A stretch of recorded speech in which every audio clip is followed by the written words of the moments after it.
Hello.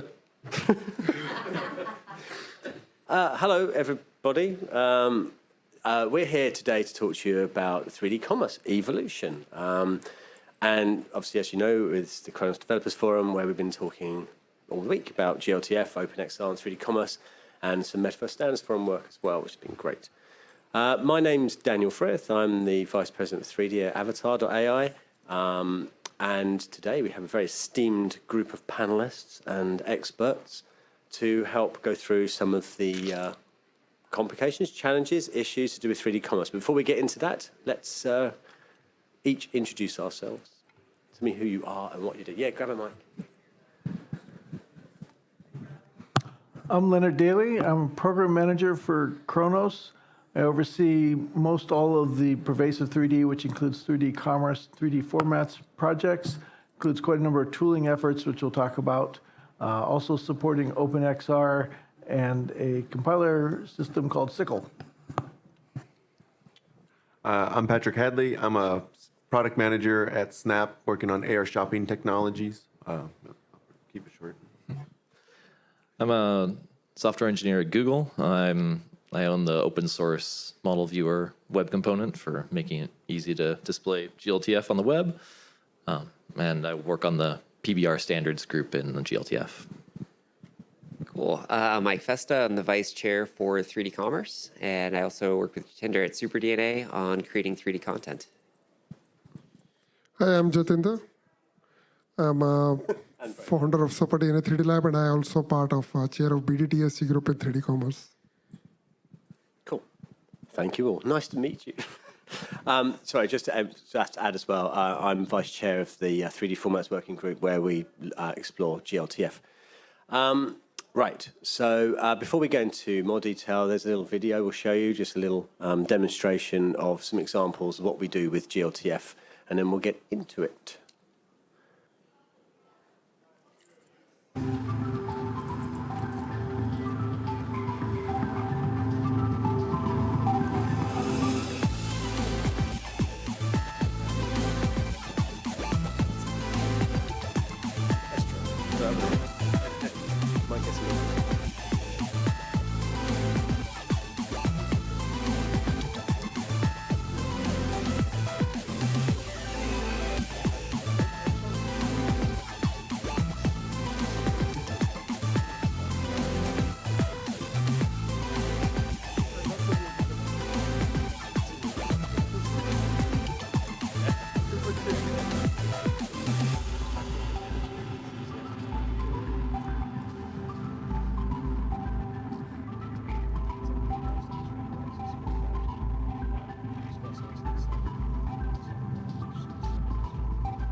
Okay.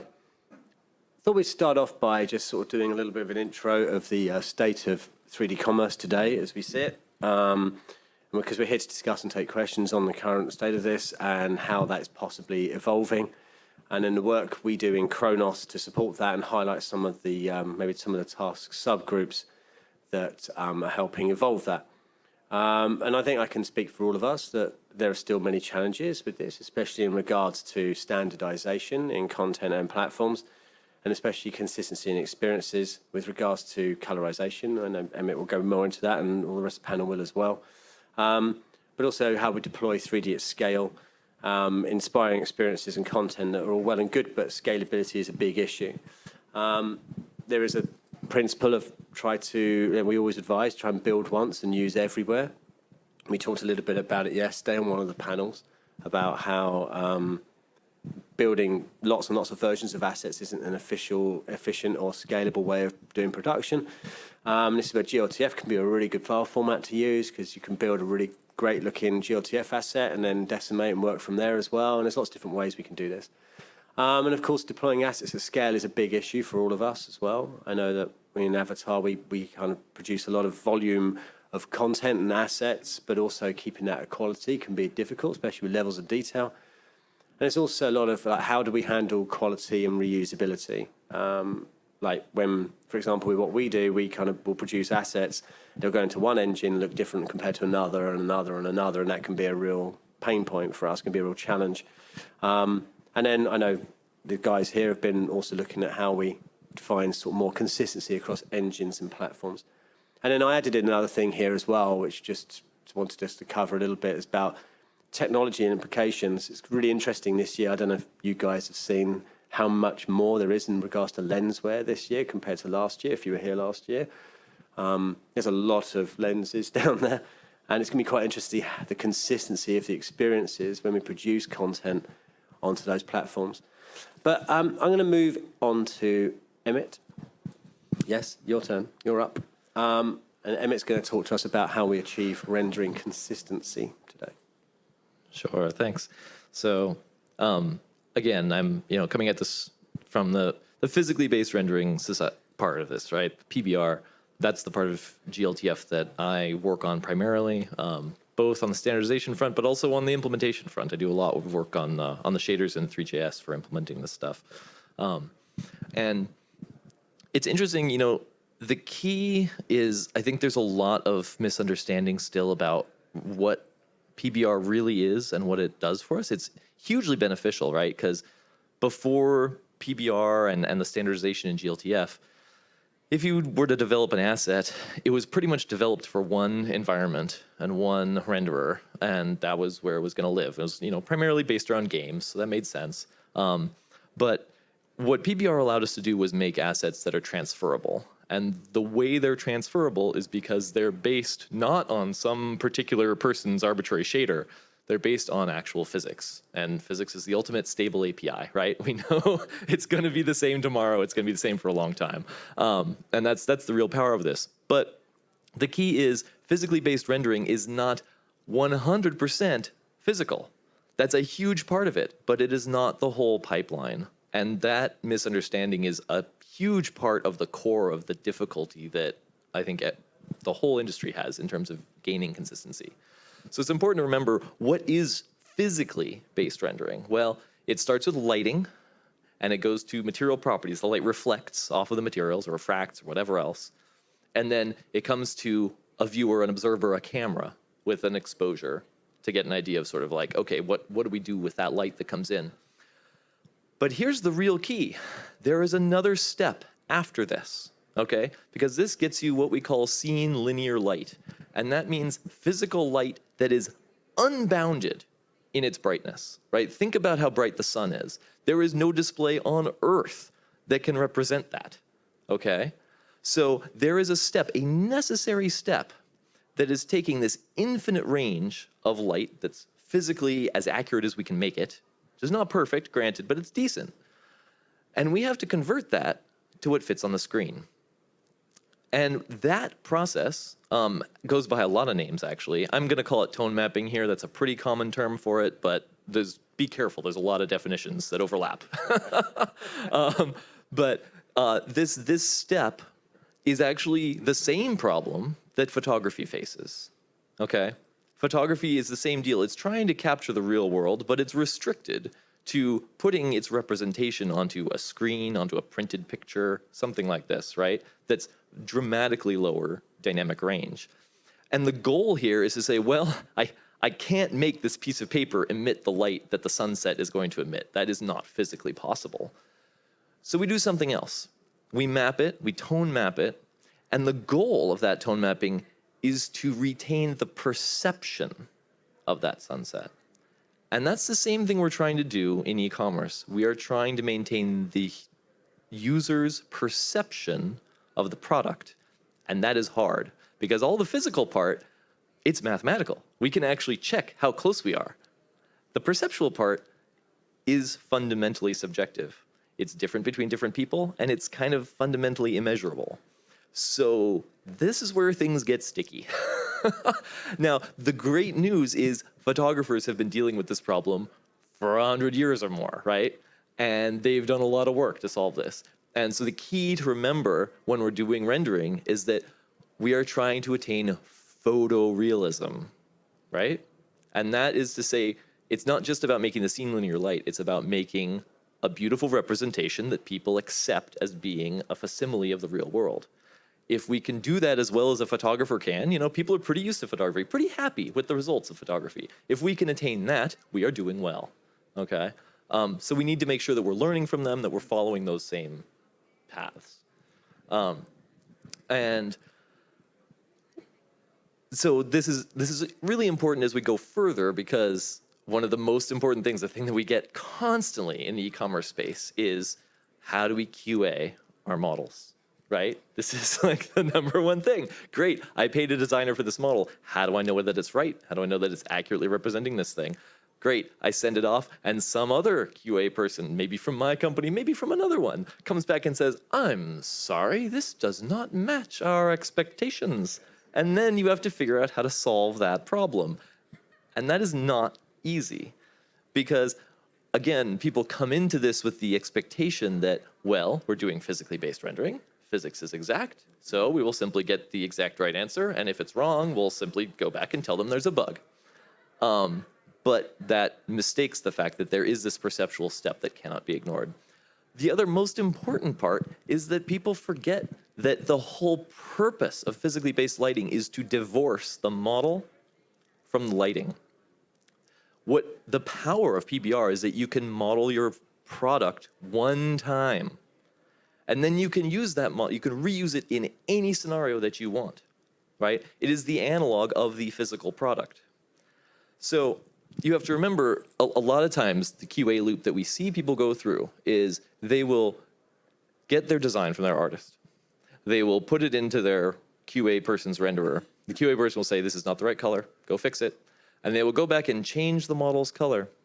Now, if you think about this in the photography analog, this is like saying you told your photographer to take a picture of your product, and it didn't look right, so you painted the product.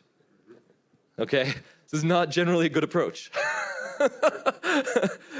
There are ways that photographers get the right look to their product, and it is by changing the lighting. And that's exactly the same situation that you want with rendering, right? You want the model to be physically correct, and then you want to change the lighting and potentially the perceptual end of things at the far end of the spectrum in order to get the right look. Now, tone mapping is really hard and really complicated. The last thing you want to be doing is twiddling those knobs at the last step. But it is interesting to note that we have basically ignored the problem of tone mapping to this point.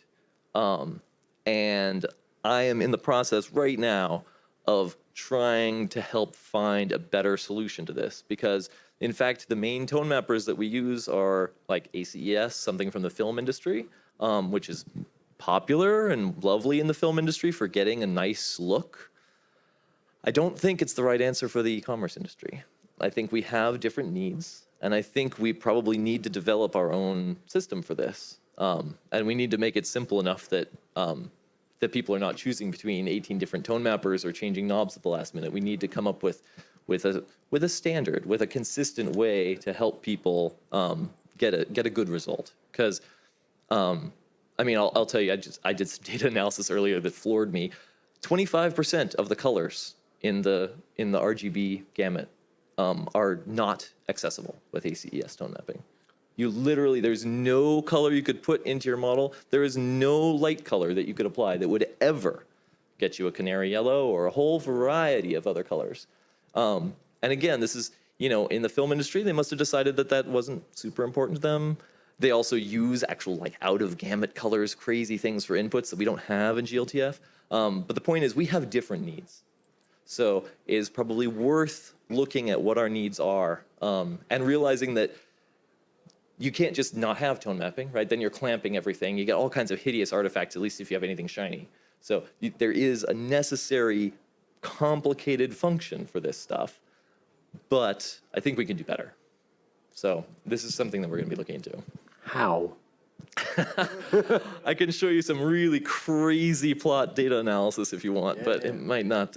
Yeah, we'll see if we have time. No, but I think it's a really interesting point. I worked in advertising for a few years, and when you go to print, it's a nightmare, especially because I worked in CG to print, and it was just, the reds were a nightmare because you had cigarette manufacturers, and they had a certain colour on their packs that, from a distance, when they worked at those companies, they could tell you if it's the right red or the wrong red. And you had to print and print and print and print, adjusting until it looked right. And of course, you could educate them that you're looking at it in an office. Now you're looking at it outside on a billboard. And of course, that's going to affect how the print came out. So I think you're absolutely spot on. I think there has to be some kind of technique or some standardization around tone mapping that isn't based on the film industry. Because, of course, the film industry doesn't care if it's the right red or the wrong red. As long as it visually makes it exciting, who cares? That's exactly right. Yeah, they don't have the same ground truth in a sense that they're trying to match. They're trying to match a look, which is fine. But yeah, this, and to your point in printmaking, another thing to keep in mind, which we aren't even touching yet in GLTF, right, is the fact of color gamuts, which is a whole nother issue. Because CMYK, when you print, there are colors that you can print that you cannot represent on a screen. There are colors on a screen that you cannot print. They're neither one is a superset of the other, and we currently in GLTF specify everything in sRGB. We're very screen focused. But it's interesting, right? We're starting to get screens that are wider gamut. Eventually, we're probably going to have to think about wider gamut colors in GLTF. And of course, like to my earlier point about technology evolution, right? If you're going to bring those kind of assets onto a head-up display, that's going to have a whole other type of like tone mapping and color calibration. Well, and don't get us started on AR because your colors are basically a disaster there. Yeah, right? exactly. Yeah. Wow. Yeah, especially some of the transparent ones. Right. Yeah. Right. Yeah, I just wanted to, really great, I learned a lot from this, and I've been working with you for a while. I think what you're saying makes sense if you have a core asset that is accurate. But the problem is a lot of times somebody will use a photograph to define the accuracy. So can you talk a little bit about how you see getting that source of truth color, and then if they have the wrong material properties, that could also be a fact. So how do you get to that like best-in-class source of truth version? You're absolutely right. So, I'll start with my ideal workflow, which I don't think very many folks are using, and then we'll go into sort of how we can get close, right? So the ideal workflow, the beauty of material properties in GLTF, they're physically based. They are measurable. In an ideal world, every material is measured. There is no artistic input on that side.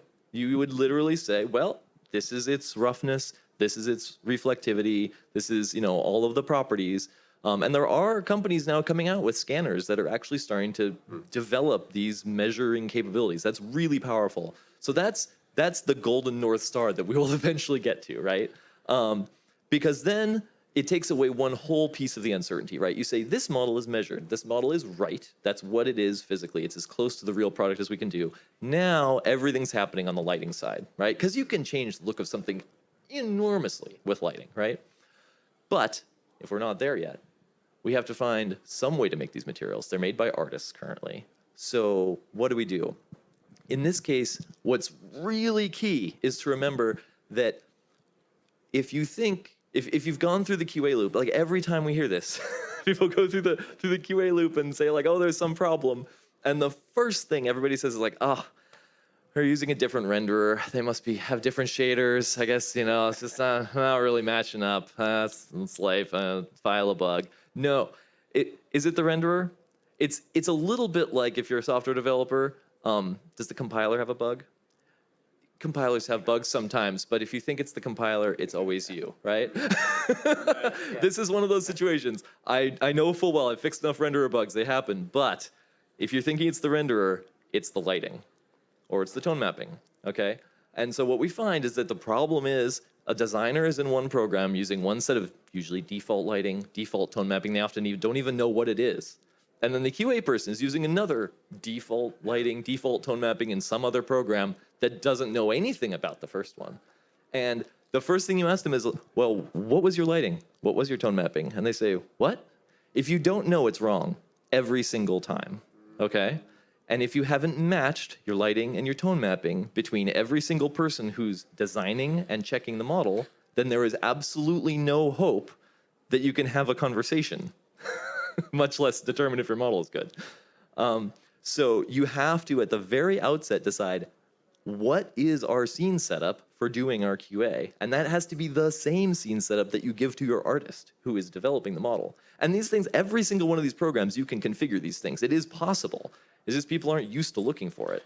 I think this is really interesting. We could talk about this one topic for hours, but I think for us in Avatar, for example, we have our QA process for lighting and looking at assets. We think we got it quite consistent. I just may share it. We match it to substance as close as possible. So we got the renderer to match substance as close as possible. So if we took the substance PPRs down and we matched that, then we felt we were good. The problem is we supply assets to multiple clients. And majority of our QA feedback is it's not the right red, it's not the right blue. Mm-hmm. It's all subjective opinion. So we go to the clients and we say, can you please break down your QA process? But they all have different QA processes. And it's fine if you've got like when I was in IKEA, we had very, very expensive scanners which did a scan of every material that was manufactured, but IKEA owned the total end-to-end product development process. And so the digital scans of those physical materials were the most accurate representation anywhere. Even when they went to print and manufacturing, they were more accurate. Right. Because we knew that they were the first ever version of that. So when they went, colors could change in manufacturing, whatever. But as a supplier of content to customers or a supplier of solutions, it's really hard to manage that. So here's the real key. I think these are relationships, right? The fundamentals of what you're describing is you have a design QA loop that spans companies. Yeah. It's not uncommon. There has to be a source of truth. And number one thing, I tell this to Google when we hire a contractor, I tell it to the contractors when you are approaching a customer. Yeah. There's a source of truth. Somebody is going to have the final word on what is right, okay? You have to pick who that person is first, and everybody else in the whole pipeline has to match them.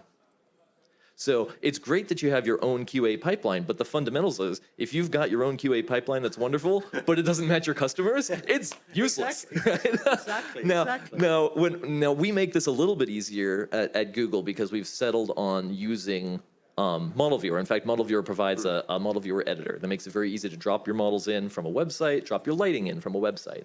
The nice thing about this is since it's public and it's a website, we can just tell all of our contractors, look, this is the tool. This is what we use for QA. This is what we give to everybody internally. Please use this. Right. And that makes a huge difference. And then we also give them the lighting, right, that they're supposed to put in there and say, look, if you're not going to design in this program, you're going to design in something else. But here is the lighting that you're going to drop in. Okay, here is the tone mapping that we use. Set your systems up to do this. You cannot have your artists working in their favorite environment. They have to work in the environment of the customer, right?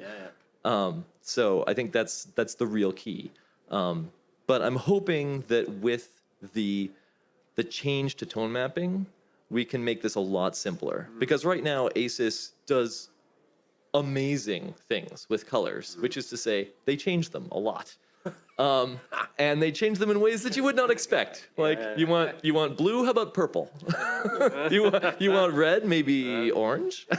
Like that's it's not very helpful in the e-commerce world. I think we can do better than that, and I think by changing that step and hopefully standardizing it a bit or getting it widespread, we can at least make artists' lives a lot easier so they're not fighting the tone mapper to try to get their color to come through. Sorry, I should know, but is this happening in the PBR working groups that we're starting to look into, or is this a Google thing? Or Right now, I'm doing it on my own because I finally found a group of people within Google who have run hard into this problem and have all of the breadth of knowledge from photography to art to 3D that I'm like, I finally found a working group I think I can work with. But I absolutely want to bring it to Khronos. I think you should, because I think we could all benefit from this hugely. Awesome. Thank you, Emmett. Should we move on to... did you finish on your points? Sorry. Yeah, it's good. It's really, really interesting. We could talk about that for ages. Jatinder, let's come to you. Yeah. And then we can talk about optimization for distribution as well, because it's all closely tied and connected. So. Yeah, thanks, Dan. So the next step overall, like what Emmett has explained, the fundamental problem, which he was touching on, build once, use everywhere, and and then scale, and then the quality. So I think this is a related topic, which I'm going to pick it up, which is like optimization for distribution. So as you look into all the points, so I just try to combine everything into one slide. That is a bit way too much. Sorry about that, but the thing is that it shows a lot of components that when you're walking through a pipeline, then this doesn't look like you take a reference image and you create a model out of that and it gets queued, it gets deployed. Because we need to understand that what we are talking about e-commerce, we are talking about millions of SKUs, we are talking about a varied set of data. So before we go into optimization, so I would like to say that because within Super DNA, we have the major focus on 3D asset creation, content creation, and of course, GLTF is the heart of everything. But before we reach to the GLTF, the varied inputs which comes into the picture is, the number one is the reference images, which is the most prominent ones. You go to the retailer's website, or you go to their own website, scrap images from there, and that becomes your basic point of data. It's not 100% correct yet, because still it is like a lot of imagination goes behind just by reading the PDP page and looking into 8 or 6 or 12 images, depending upon on the carousel or catalog that you go and create that. So, but yes, I mean this is hard reality that you can't have the complete representation of the product, but artist has to make a best guess out there. The second one is the CAD files. So we need to also understand there is a big demand which is going on when the product is still not in the market or it's still getting manufactured in some remote location. For example, let's take an example, it's getting done in China, but it is still not shipped. You don't have the images. You just still have the CAD drawing, or you just have the concept. Or many times when it is the source is manufacturer, so they just say that, yeah, we have a CAD drawing, and then can we basically take it forward and take it all the way to the various 3D use cases? Yeah, so that's another one. Third one is the very popular one is scans. I mean, we are talking about it. It doesn't happen all the time, but this is like a photogrammetry process.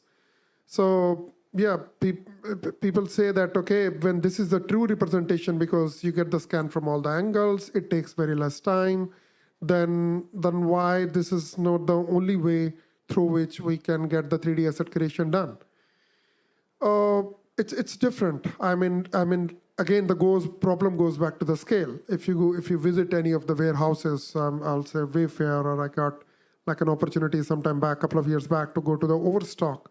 I mean, there are the number of assets which are going over there, and they are changing every day, and they're going there. It's like, no, you can't do it. I mean, you need to hire tons of people with a lot of expensive scanner. I mean, 8 to 10K scanner.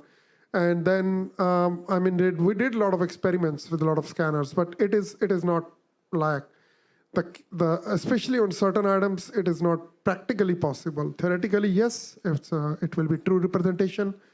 But you go to those warehouses, it's not practically possible. Physically bringing the product into the warehouse, having a person holding the scanner, getting it from all the angles, and making sure the noise gets decreased.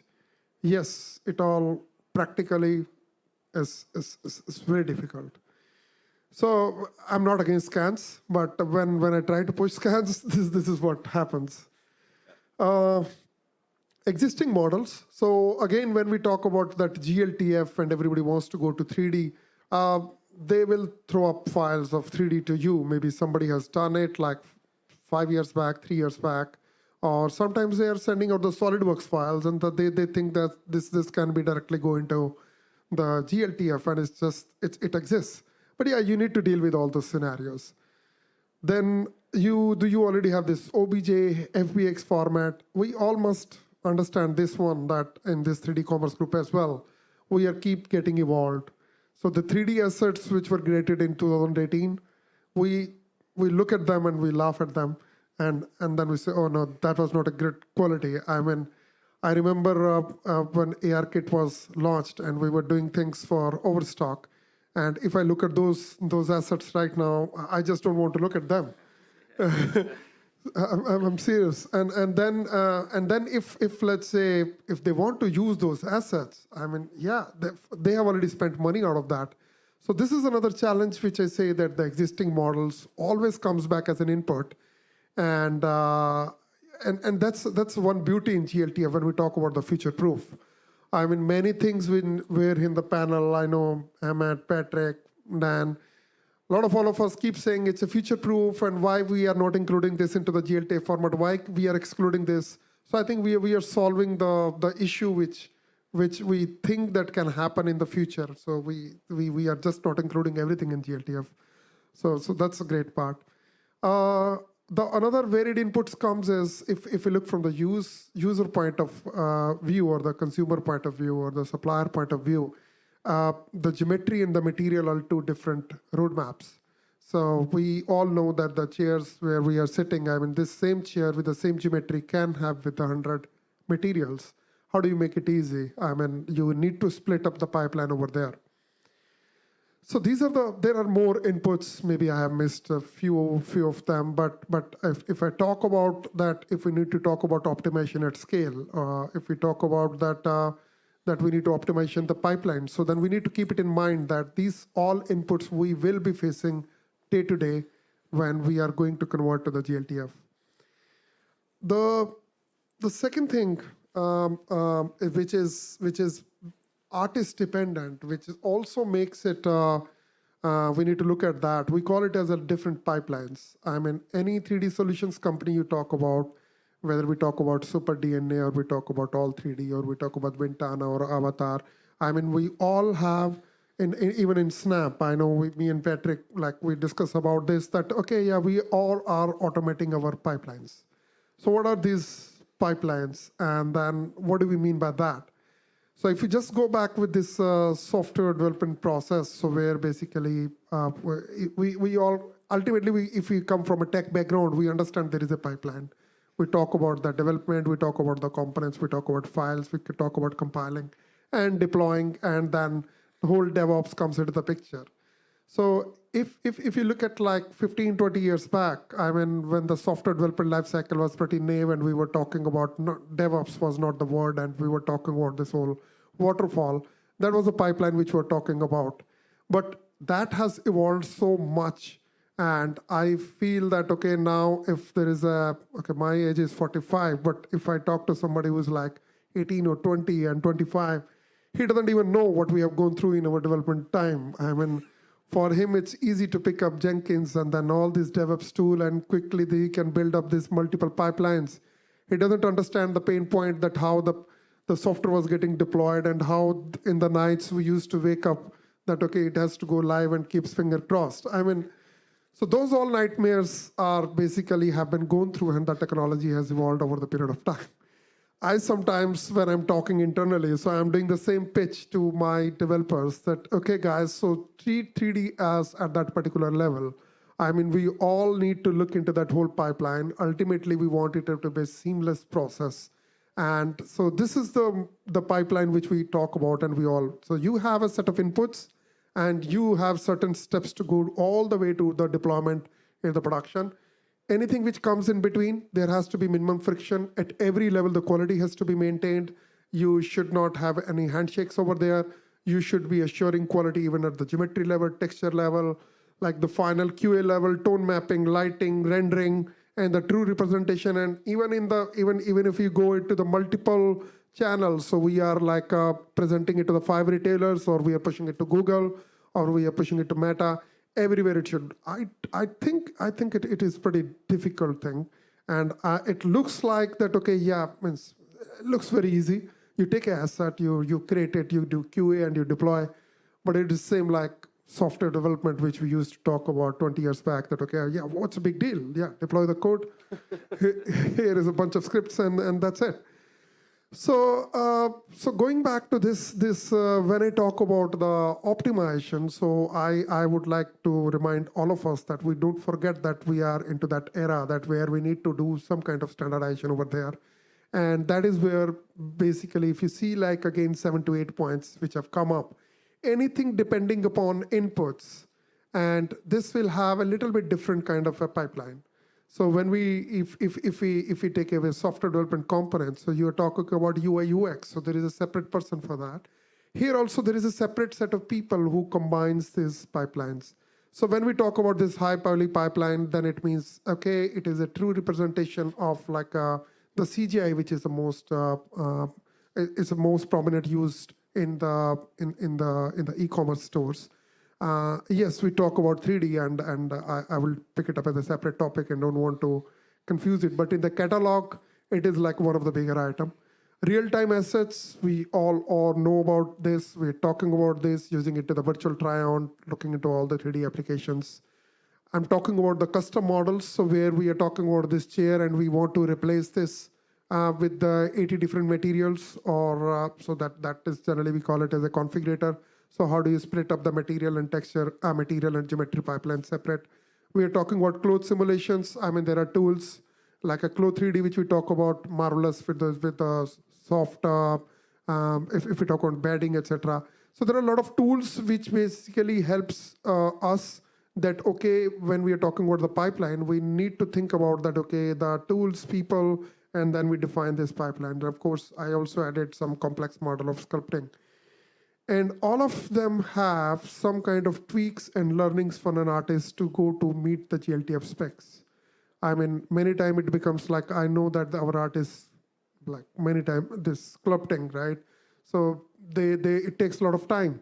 I mean, when they have to go to GLTF and they have to meet that particular file size and try count and everything over there, yeah, it takes more time for them. So that's the second piece of the optimization. I just want to mention that even though it looks like I painted a scary picture so far, that, okay, you have tons and tons of like different inputs, and it looks like nothing is possible and let's run away from all this. It's not that. We have made a good progress overall in this Khronos group.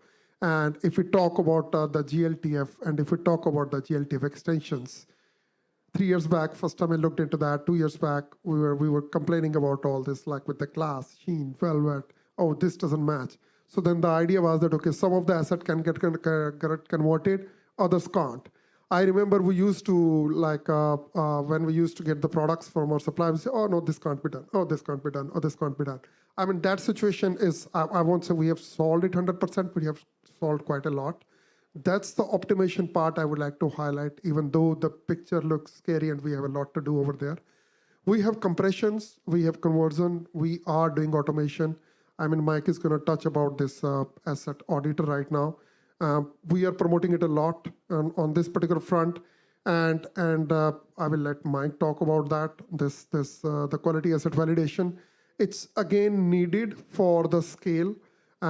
It's needed for the building once and use everywhere.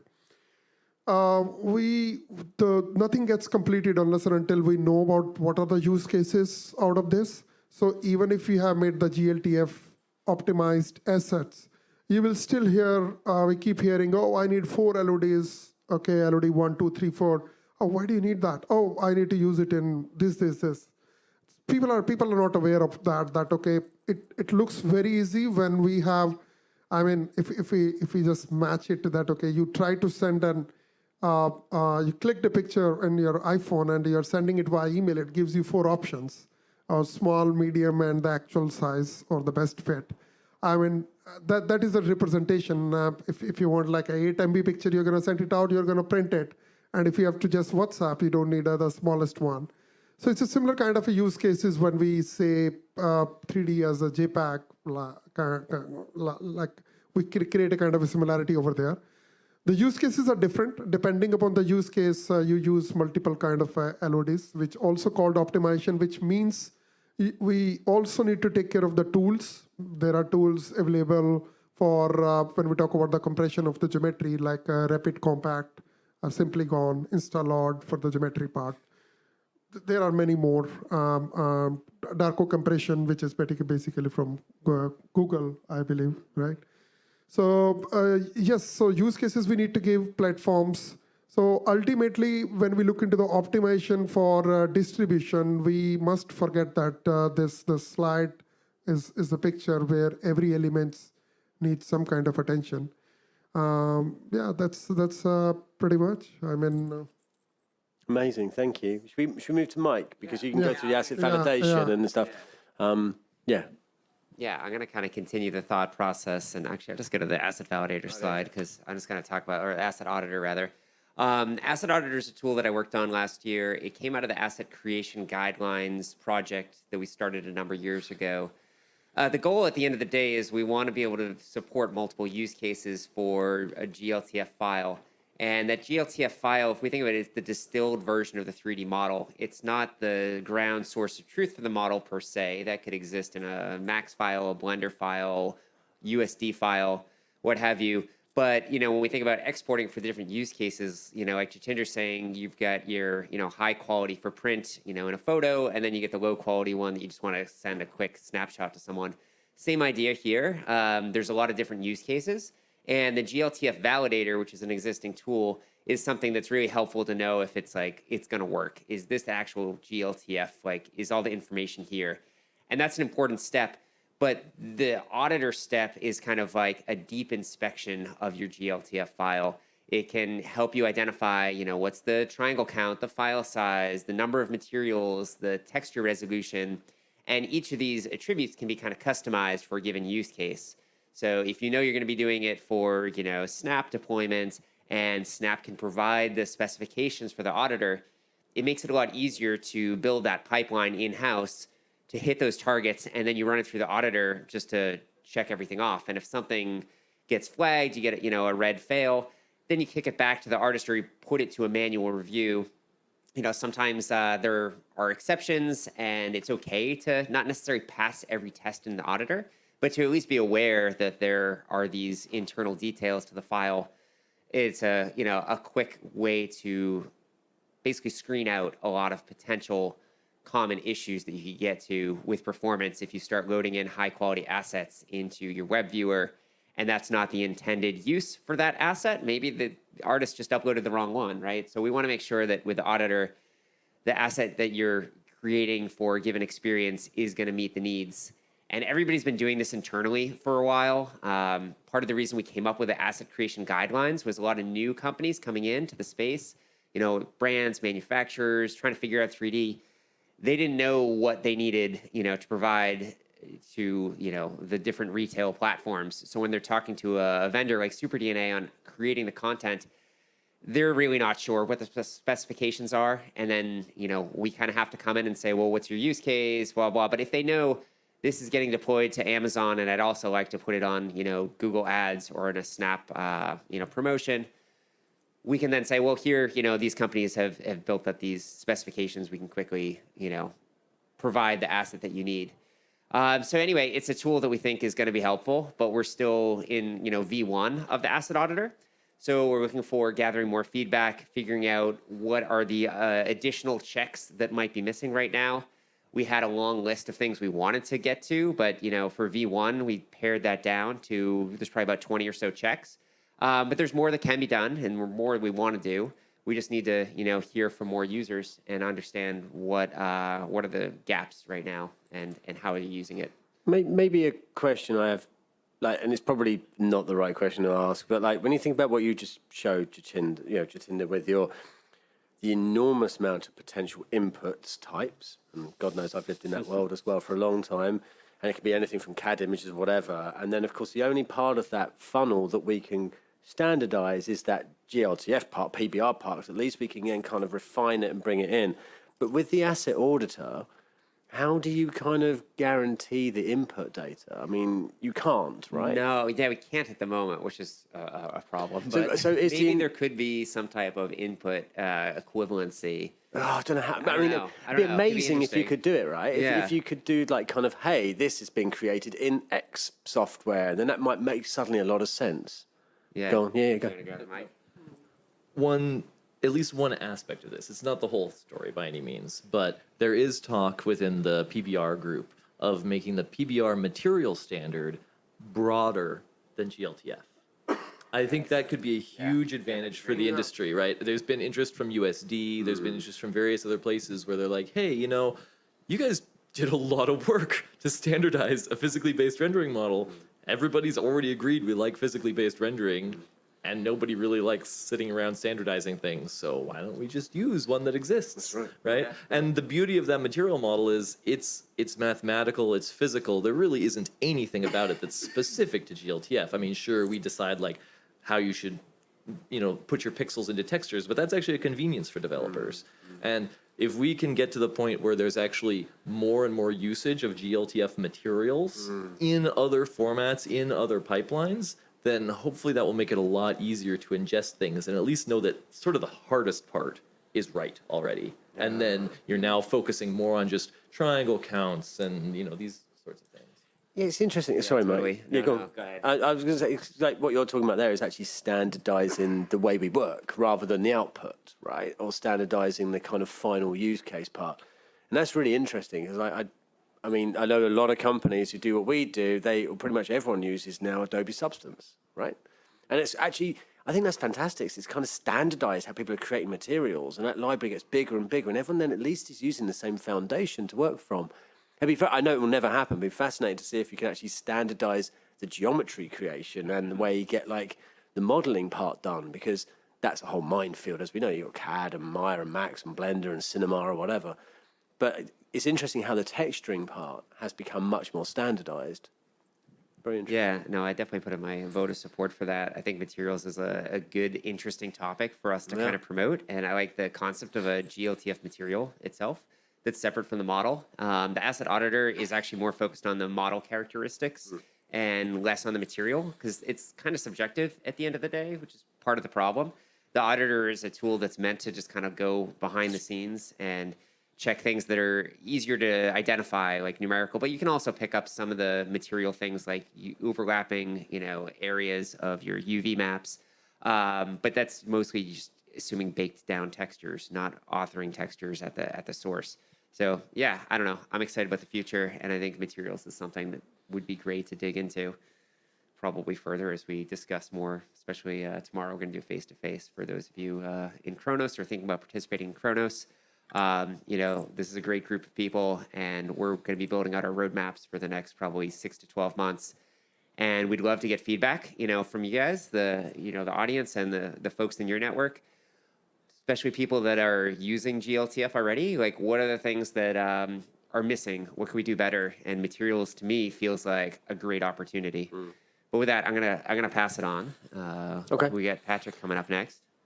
Yeah, slightly different topic, but like more the future focus, which is going to be really interesting. So do you want to tell everyone what you it kind of builds off of, so before, I'm currently working at Snap, but before I was working at Amazon when we were doing some early 3D stuff, and a lot of the challenges were kind of what was just talked about, the color, the materials. We had our own material libraries and stuff. So trying to get assets from people was really difficult because there wasn't really that standard. Khronos has been significant to help that. Khronos plus the PBR, I think it's all converging now on high performance kind of, needed to define what is needed for the industry. So the 3D models themselves are actually, really at a great point right now. When I moved to Snap, the problem we're having is when you start to take those, really defined 3D models and put it onto kind of a human with a virtual try-on. This could be glasses, this could be shoes, this could be apparel, you name it. Really, it came down to you couldn't just take a model and use it everywhere. Same problem that kind of existed before in terms of different humans. So there was a working group that got kicked off called a skeletal anchoring. And I'm like, this is perfect. This is exactly the challenge that we're facing. So I've been leading this. There's a whole separate part which is around avatars and defining avatars. If anybody's ever made an avatar, you'll notice that there's no set standard if you're building one for Ready Player Me versus Mixamo versus, all these different things. They have different naming, they have different points, how many spine points are they going to have on it? Some have 0, like Mixamo. But what they're doing is they have an optimized kind of number based on the end objective that they're trying to achieve. So with this working group, we decided, is there a way that we can help standardize what we're calling this skeletal anchoring or this humanoid with 3D interactions? You can kind of see Mixamo is like the simplest with just 8 points. The most complex that I'd seen was this Web3D consortium that has 128 points that are defined. So you really have this kind of mix of what's out there. So I'm going to jump down to this. What we did in scope is we wanted to kind of have a naming convention. We wanted to do this parent-child hierarchy and not define, here's the one right avatar, because that's the wrong way. It's not a one-size-fits-all avatar. It's more of a superset of everything that's out there to help with the mapping between all these different avatars to make it easier to see how it can kind of go between them. And then we also wanted to create some GLTF extensions for the specific use cases that I was talking about, was like the eyewear try-on or the shoe try-on, to kind of say what are the points in the body and on the 3D model to kind of make that placement happen instantly without any intervention with movement or transforms that we were having to do. So I'll go back. So what we're kind of saying, we're defining kind of a new framework for how to define avatars, and then it'll be mapped to some of our other standards or other applications so that you can kind of see. Love to talk deeper on this. I won't go too deep. We're going to go into other areas of the body, but this is a framework that can be built upon by anybody. If you're interested in kind of the toes for some reason, you can kind of build if it's not defined. For example, we care about stuff that's more than movement for like motion capture of avatars. None of the avatars are defining, eyewear try-on right now because it's not really an avatar need necessarily. I guess you could when they start having accessories and different things. But for the virtual try-on that we have at Snap, we wanted to kind of define some, points that would put kind of most accurate placement consistently for anybody that's using it. And it's not dependent on a specific occluder or a specific model. You just have to have that point on the human body. So that we did it for eyewear, shoes, and then, ring, bracelet. We've got quite a few things. Like we've got quite a few capabilities at Snap. So I'm not going to go into the details. Happy to talk with anybody after this. But just, that's kind of the Khronos is, looking for that next challenge of what is causing problems in the industry, and then getting, people to talk about it and then open up that to the industry to get feedback. So that's kind of what we're doing with this working group. We have a proposal and we'll be opening it up. So interested to get feedback from people. Do you? Yes. Sorry. Go on. Go on. Okay. I was going to say that. Are you hoping out of this working group to create some kind of standardization? Because as you can see from the mixed mode demo, we got 8 versus 128, and I know that I didn't join as many as I could, but I joined a couple, and it seemed to be a consistency of inconsistency, if you see what I mean. So, is that the plan to kind of go, right, we've decided on 32, and they're going to be named X or whatever? Yeah, so if you look at it, it'd be more a way to kind of commonly call points. So if you even just look at, let's go back up here, the groin or the hip or the root, it's kind of used interchangeably, but it's got a different name, right? So if we could even just pick a common name that you could at least use and identify it, you can then port it over to these maybe more easily, just even with that simple naming convention. So we would have a standard that would be if it's a joint or if it's like on the surface of your body, like, so it'd be kind of internal versus external, and then it would be defining it. And that way, anybody, like we wanted to do earring try-ons, and there's, different piercings you can have. So we can define a whole ear, like points of interest here. There's probably like 10 that you can, have, and that would have its own name, and you can kind of define the placement. So we've got a definition of the exact placement and a name that could be more used across the industry. Sorry, I mean, a couple of other quick questions was like about localization. So obviously, like a lot of these words and names that come up are, English names. So then how do you handle it in Chinese, for example? I don't have a good answer to that right now. That's out of scope. No, I think it's important. I don't have a good answer to that, to be honest. What's interesting is, like, if you look at this Web3DM consortium, they use the actual medical terminology of it, right? So and it would be interesting to kind of see how that works. But I don't have a good answer. No, that's just fine. It's just thought. But then also my last question was the how are you thinking you would define a standard for heads, a standard for bodies, a standard for, do you know what I mean? Or would it be a standard that covers the entire human skeletal? Yeah, the great thing is this is more like a framework that has a naming convention and a way of kind of defining something. So it's not specific to head or body. It's specific to the way of kind of defining humanoid. So if you wanted to do a dog or something, I think this probably wouldn't work because you start getting that parent-child relationship that might break down or might have some issues, right? But from a humanoid, you can go deep into anything you want. And originally, this was a skeletal and facial anchoring. Yes. I think we're doing facial stuff, but there's a whole new blend shape, type of points of interest that it was a little too complex to go into in the period of time that we had here. So I think what this is going to serve as is a foundation that people can build on top of for whatever other areas that they're interested in. So if somebody wants to go deep into the facial blend shapes and work on that, this could hopefully be used as like a foundational way to build on top of to do that. Amazing. Yeah. Thank you. Anyone else? Okay. Thank you, Patrick. Amazing stuff. Really cool. Leonard, you're going to have to plug in. What is GLTF? GLTF provides for the efficient transmission and display of 3D assets. It's a leading specification for sharing 3D assets, such as scenes and models, which have been output from 3D content creation tools. GLTF is primarily a transmission format. It's been designed and optimized for both delivery and use at runtime. This means that it minimizes the size and processing requirements for 3D renderers, engines and applications, and efficiently delivers 3D content that's runtime optimized straight to your devices. It's maintained by the Khronos Group and is an open format. You could think of it as the JPEG of 3D content.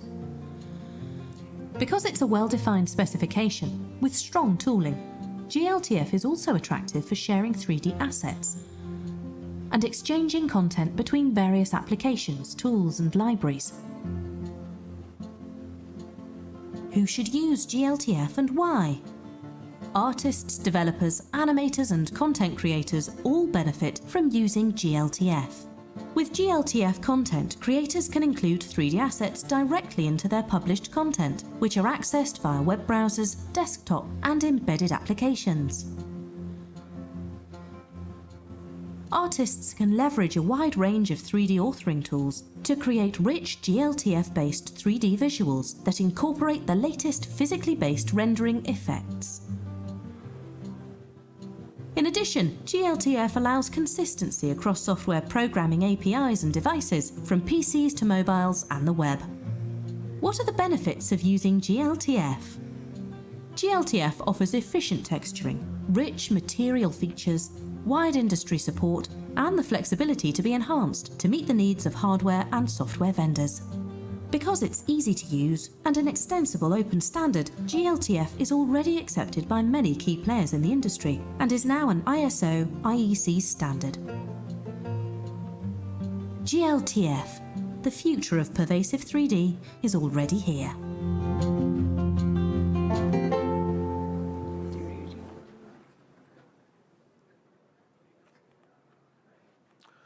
That was the first video that we created as part of our project. That has 5 videos in the sequence. Let me go up here.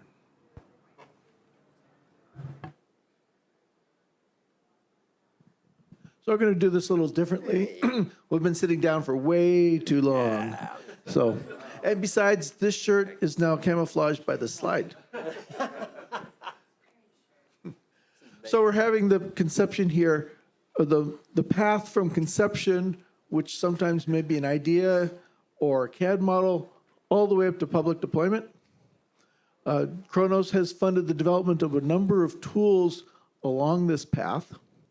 The video came out here. What is GLTF? We have other tools that have been talked about. We'll get to some of these here. And a big one has been the Blender plugins import and export, which support all the modeling, all the latest approved extensions for PBR and animations next on the target list. Other important videos in the training area, transmission, clear coat, and volume. Volume's coming out later this month now that we're in June. And some very important tools here is for compression.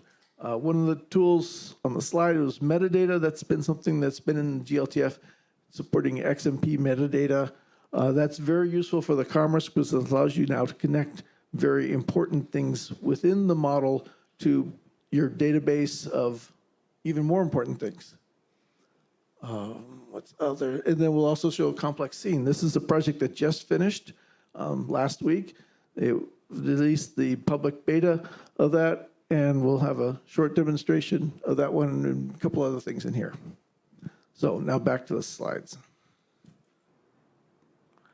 So covering in the tutorial section, we have the transmission. AlphaMask is a good fit for this type of circumstance. Rendering overlapping And transform. rather than going through all the details of what's happened so far, this is to show the difference between using alpha mask, which allows you absolutely no material there, and transmission, which allows you to replicate glass. And of course, if you're making an item to sell, you don't want a piece of glass like this, but this particular broken glass window is really useful to illustrate differences in boundaries so that you can have this nice merged effect here. And you can see the differences in the background. Pieces in the hole show just as they did with no window. Pieces outside the hole have this slight glass, slight green tint to it. And the videos all go through Blender, meaning that they go through the steps that you need to do to make that work in Blender. And it's a fairly detailed instruction. These videos are running about 5 minutes.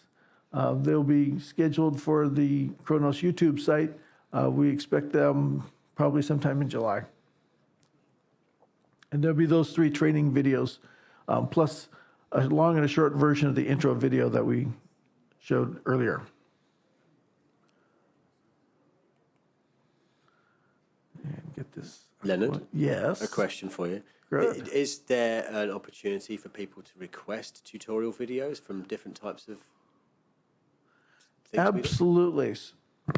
So what we're looking for is people both inside Khronos and outside to say, we really need to have a video on this because we don't understand how to do it, or we don't understand what it means.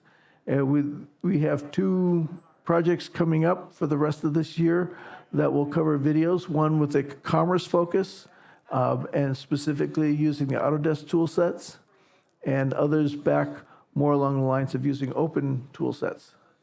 So if there's something in particular that you want to see that you don't know how to do, or you see that problems in your company, people complaining, saying, this is not working, or it's not making sense, even if it's, what does PBR mean, at least in terms of GLTF, let us know. And we have lots of means for letting us know. Email is particularly effective, but all this stuff is on GitHub.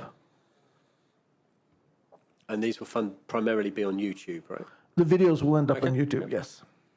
And linked from the Khronos' website, of course. So one of the things that has been worked on and just recently finished is a complete update of the sample model repo, now called sample assets, to allow it to grow to things besides models. Everything now is built in and tagged, so it can be more focused for either showcase, which is what these are. These are high quality models. You can use these either directly in your project or as learning tools. Everything here is open source. Many of the items, as you can see in this flight helmet, are CC0, also known as public domain. Most everything else is CC by 4 international, which means just give us credit. And so we listed what you have to do for credits. Another feature that's been completed very recently, and this has to do with Mike's earlier conversations on deployment and getting everything ready, has been texture compression. This takes the standard GLTF model and it runs it through the Khronos sample viewer with the extension to handle texture compression, where you can pick which textures to compress or what their current formats are, and then, if needed, compress them even further. This is designed as an artist tool. It does show before and after. There's a a sliding bar that you can use to do it. I would go through these things, but I haven't quite mastered how to use it yet. And if we don't have any of our artists here who can easily work on these. But this tool, just, let's see, this one finished, oh, yeah, last week. This is the one in public beta. So we're still learning on this one. Now, the big work that was done, and this is a complex scene demo. This is the case where you have multiple objects, such as the glass candle holder here, and I'll show each object separately. An iridescent lamp. And these are loading locally, so these are the time it takes to process these. Olive dish, and it does include the animation. And the table with the red tablecloth. Oh, and there's also the stained glass lamp. But you want to construct a scene. This is the beginnings of a room planner. But we're not trying to replicate a room planning application, just showing that within GLTF, using a new format for GLTF called GLXF for the file format, but still called GLTF for the processing, will all work together. So if you handle all of these, they can be loaded in together and merged into one object, one display object. Everything here is loaded in and presented just as they had been before. But you get the goal of having multiple objects in the scene. If you wish to switch things around,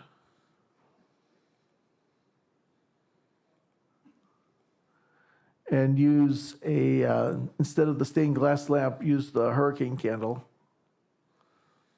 And I'll show the text files. It's a very simple change. And it amounts to, the difference is this file changed from the stained glass lamp to the glass hurricane holder. So this is our first work with GLXF. It is not a final spec. It's not even draft spec, but it's to see where things work. We've gone through a good progression, knowing that it is working. We found a few holes or a few things that aren't quite right, but we have time to work on that and get it out. It's also going to be merged with interactivity, which is being held in the same file format. And so by the end of the year, we think GLTF should have full speed of multiple scenes, multiple objects, interactivity, in addition to all the existing GLTF with PBR capabilities. Amazing. Thank you, Leonard. That's it. So now, if you've got any questions for us, any of us, any thoughts on it from anyone, come back to your table.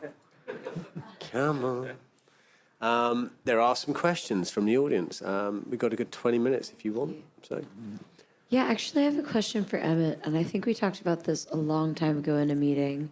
But with tone mapping, there's also this authoring kind of standard.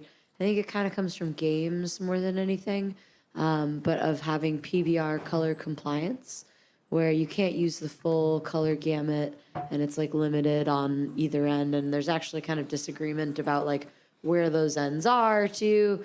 But we tried to enforce that for a while, and then it was like, well, I had a conversation with you, and you're like, well, the viewers should do that. So if they used full black, like it should still be able to shade. Is that still kind of how we feel about tone mapping? Because we're starting to take in assets and allow them to not be PBR color compliant, and I'm starting to just kind of feel like, screw it, nobody should do it. Yeah, I think I remember this conversation. If I remember correctly, I think I was trying to dissuade on the idea of there being such thing as a PBR color compliance. So yeah, I mean, we do have one actually huge advantage we have, frankly, in GLTF compared to the film industry is we do restrict all of our textures and all of our lighting to be sRGB, which means everything is inside the color gamut all of the time. Oh, it's so delightful.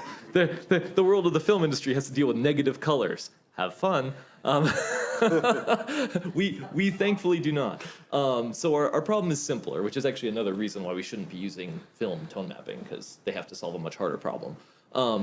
But the other part is, I think what you're really asking about is more on the whites and blacks ends of things. Yeah, like if I sent you something like all the way black, it wouldn't look like Vanta black, right? So it's interesting that you bring that up.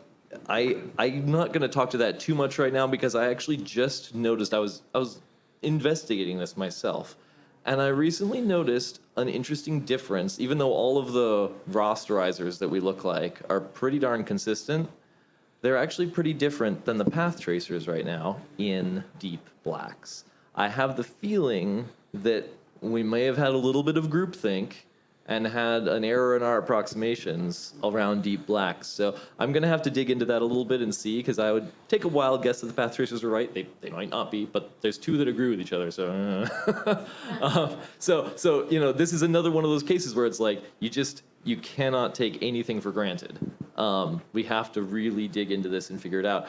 Personally, I feel like from a physical perspective, the way we defined our material properties is the base color is actually defined in terms of linear reflectivity. And 000, I believe if you read the spec, says there is 0% reflected. So I believe 000 really should be Vanta Black, which means you should never use it on a product. But I want to make sure that our renderers are actually doing that properly. And then it gets really interesting because now you get into the tone mapping side. And I've had a bunch of interesting discussions with people who know much more about tone mapping than I do. And what they bring up is, hey, you know, one of the most common parameters that you adjust on a tone mapper is contrast.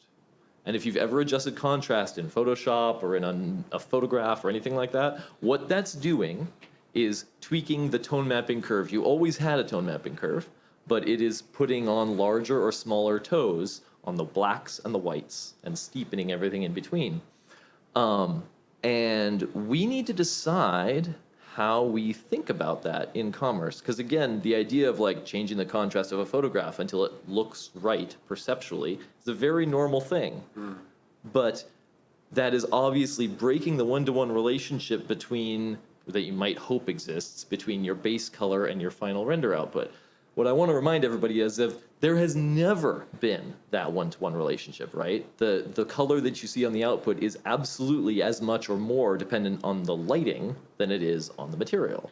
And of course, the whole purpose of lighting is to make it look different as you turn it around. That's how you understand that it's three-dimensional, right? So this idea of like, you have to allow your colors to go through a pretty large change of white to black. But then we have to balance that against the need for QA. We need to make sure that it looks right. And so I'm trying to figure out what the right balance is between giving knobs so that this stuff can be tweaked to the desired output and not giving knobs so things are consistent in different places. And this is exactly what we're going to have a lot of talk about in Khronos, I think. So what we're doing right now, since we started taking in assets externally, and a bunch of them were failing PBR color compliance, and we felt like sending it back for just that reason, making the customer go pay their content provider to adjust the PBR color was sort of unreasonable. We also felt that if we clamped it, we might end up with some results that we didn't want, right? Because we could just automated clamp, like, okay, you just can't. If you submit that, then we just push the gamma down, right? So now we're recording what's PBR compliant and what's not PBR compliant. So I suppose in the future, if we decided that PBR color compliance is really important, we could find all of those assets in the library and clamp them, right? But it would do other things to the rest of the color because we would be clamping the gamut. So, and it wouldn't be the intended or the QA use that we started with. So I don't know, Right. maybe just TBD, but I was just curious where you're at with that. Absolutely, yeah. And I think the PBR color compliance you're talking about is something the 3D Commerce Group has published. Is that correct? I think we have it in the spec, yeah. In the commerce spec. I don't think it's part of asset creation. not part of GLTF. Yeah. And I think when I looked at that, I looked at it as a useful guide for artists, as like, hey, probably if you're looking at real materials, they're likely in this range. If you picked something outside of it, you should maybe think again. Like, it might be wrong, but it's true. Like, there are products that are Vanta Black. Maybe it's the right thing, right? Yeah. So I look at it that way, and I hate the word compliance because that makes it sound like it's correct or it's incorrect. I feel like something like guidance might be more useful as like, hey, most common materials are in this range. So if you're outside of it, maybe double check. Yeah, like you have a very special object if it's like outside of that. Right. Okay, that's interesting. I'll just mention the asset auditor does check that. So that's a parameter that you can put in there for your use case. So you can make it 255 and 0 if you don't care, or just not even check it. Or you can set that range. Maybe it's 243 for white. Like it's we didn't come up with a specific number. In fact, when we were doing the asset creation guidelines, it was kind of up for debate as to what the number is. So that's the nice thing about the auditor is you plug in the number you want for your use case, right? So if like Amazon cares about a certain range, then that's their spec. And if it's out of the spec, the auditor is going to flag it. And if you care that it fails, you might set it back, but maybe you don't. And you're just recording that and you're just using it for stats. The good thing about doing that method as well is that any supplier to Amazon can then also use that same setup in the auditor, and so then rather than it going to Amazon then being reviewed and being rejected because of that, actually you can then share that same tool, right? Yeah, exactly. That's part of the goal of the audit profiles is that all the way down the chain, it's the same profile criteria that are being evaluated. So you can do that early on, and they'll get a sense of before they submit it to you, oh, this thing's out of range. Yeah, well, actually, the way that we chose to handle it for now, and this is not just for PBR color compliance, it's for kind of all aspects of quality, because we don't really know how good of quality an asset needs to be to make a customer happy, or and so we were building these assets that were like an insane standard because we were like, I don't know, all we have is photos. Like we really want to match this, and we're doing it kind of on the fly. We really got to make sure that we do a good job so that the brand doesn't come back to us and go, "Hey, why'd you put this up? You're like causing returns for my thing." But then we started getting assets from outside from the brand where the brand had already approved it, right? And they said this is good enough, and it was failing our QA. And so what we started doing is we'll let them just submit what they want. But we record how good or bad it is, right? So later, if we find out that PBR color compliance is really important, we can go find in the library all the ones that don't comply, and we can do something about it. So we're just kind of like keeping a record of what's going on, but we're also allowing it to happen. And I don't really know that there's much more that we can do right now. Yeah, that's exactly right. I mean, at some point, this is about educating the industry and bringing everybody along, right? And I'm sure, as you know, the really fun part is, what's the ground truth? Is it the photograph? Because we've all seen terrible photographs. And if you're like, it has to match this terrible photograph, then you're like, oh, it's going to be rough. Oh, we'll match it. Like if you send us terrible Photoshop, you will get an asset that looks like terrible Photoshop because we don't have anything. Exactly. So then it's always interesting if it's like, well, we'll accept any photograph, but your 3D model better match your un-QA'd photograph. But then it's really confusing to go and have a customer experience where you're like, sorry, I keep like handing them my back and forth. They're probably close enough for you to hear me anyway, though. But like it's really confusing as an experience for a customer. They go look at a bunch of photographs and then they want to go look at the 3D model. It doesn't look the same because the photographs are photoshopped and the model is maybe accurate. Now they don't know which one to trust. And what we have seen is that then the customer won't buy it because they don't know what they're getting now, right? Like, okay, this one looks like it's this shade of blue and this one looks like it's this shade of blue. Well, I don't really like that shade of blue, and so they'll just go find something else. That's right. And the most interesting part of that to me is how important and totally ignored the role of the background is in this scenario. I mean, why is it that everybody wants lifestyle photography, right? Instead of just the photograph in a white studio. Well, because again, coming back to perception, the way our brains work, our brains are designed to literally undo the effect of PBR. Our brains are looking at the scene and they are removing the effect of the lighting to understand what the real color, the real material property is of the thing that we're seeing. So we can now imagine it in some other environment, right?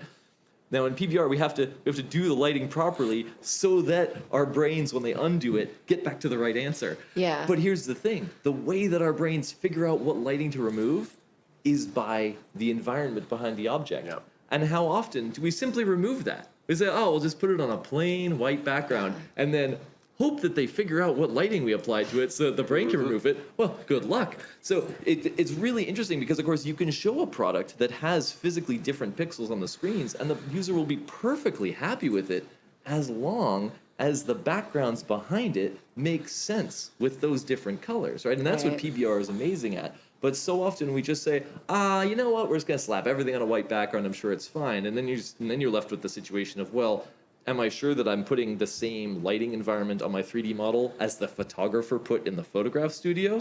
Good luck, it's gonna be hard. Well, and then everybody's intrinsic imaging. Everybody wants to do intrinsic imaging on the reference photo, right? But everybody's intrinsic imaging works a little differently. So it's like, yeah, sure, you could use intrinsic imaging, and then you could use a super ambient environment.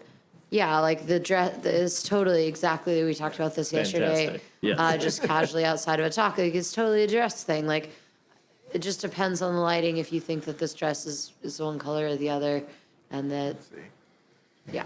So, anyway, I think that the biggest problem that we're having is that up until this point, we've said, okay, customers like white background imagery in general, but they like to see one lifestyle image just so they can imagine it in context. I don't think they're using that image to evaluate the color or the they're just kind of looking at it in context mostly. But now we've given them the ability to put it literally in their context. And that, in the future with LiDAR will include their lighting. And so suddenly they're going to be like, well, I looked at it on a white background. There's nothing we can do to control what's going on in their space. And so that weird customer experience of like, I think I know what color this thing is or what this thing looks like, all of a sudden becomes, we can't do anything about it. I mean, I think the real way to look at this is that in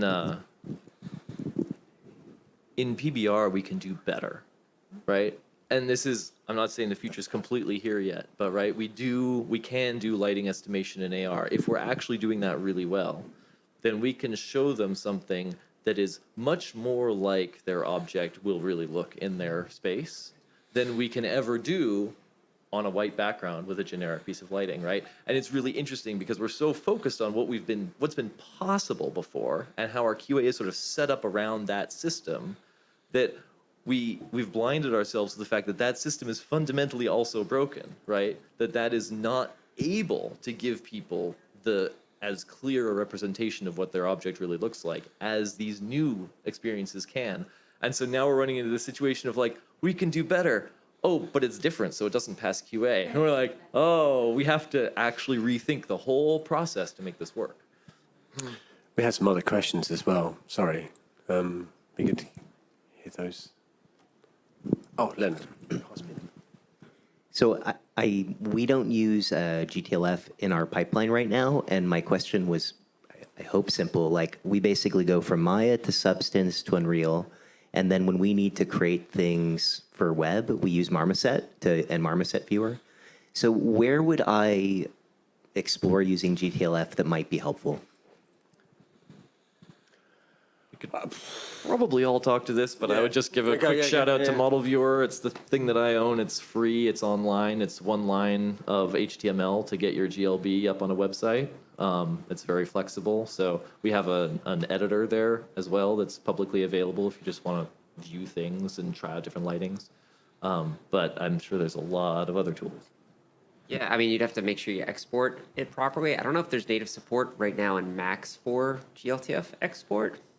Yeah, There should there be. is. It might does. Babylon, Okay. Babylon JS. Yeah. Then ideally you can just export the GLB. B is the binary version, and then load it on a web viewer. There are a lot of them out there, but I agree the model viewer is a nice one, so I'd recommend that one first. But yeah. Okay, great. Thank you. All right. Any other questions? Anything else? What is just a question to you then, like your use case of putting it into Unreal, you're going Maya to Unreal. It's like, are you then building kind of, don't use it like metaverse type experiences where you're building AR experiences? Yeah, we're building out we have an application on MetaQuest. Right. So we're building the models so they can be viewed in mobile. So they're all low poly. Yeah. And we're basically creating scenes like residential homes that have all the furniture and items that are inside. Because there's of course something for you to think about, that if you use GLTF as a format, there's transmission speed, which is better as well, quite often good, but also the reusability of that format is really strong.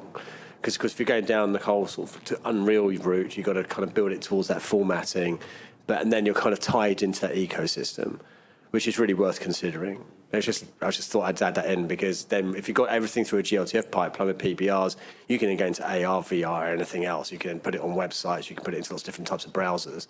While if you're going down one particular pipeline, you're kind of almost pigeonholing yourself into one workflow. Okay, thank you. On that, I'd also mention that it is possible to get GLTF natively in Unreal. Yeah. It's not 100% first-party support right now, but it is possible. I've done it, made some Unreal fantastic, applications, actually. and it's something that we need to kind of keep pushing on to get more first-party support for Unity and Unreal. But it is possible. So I'll just mention that. Yeah, and Epic sit very, very strongly in formats and commerce as well. They're very active in there, and they're obviously working with the Sketchfab group as well. And so there's a lot of support around that as well. There's a lot of work going on there as well. So, anything else? I just wanted to add as well, if you've got nothing else, that there's another session this afternoon about GLTF asset creation challenges. If you'd like to come to that, please invite more people. And also, if you want to get involved, it's well worth looking at this. That you can join Khronos and participate in the working group deliverables like we've talked about. You could contribute to all the work we've just been talking about today. You can have a look at the more information there at khronos.org/members. And then also, if you're interested in using Khronos standards or learning more, there are some tutorials like Leonard was referring to earlier. Thank you for coming. Thanks, everyone. Thank you.